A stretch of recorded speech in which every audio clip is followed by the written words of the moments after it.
Welcome.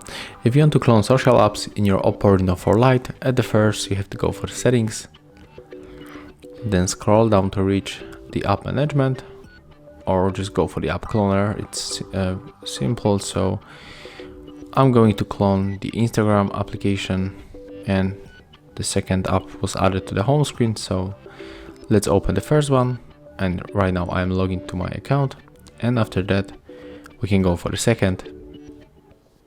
And as you can see, right now we can use another account in this Instagram application. So that's how it looks. Thank you guys for watching. Leave thumbs ups, comments, and subscribe to our channel.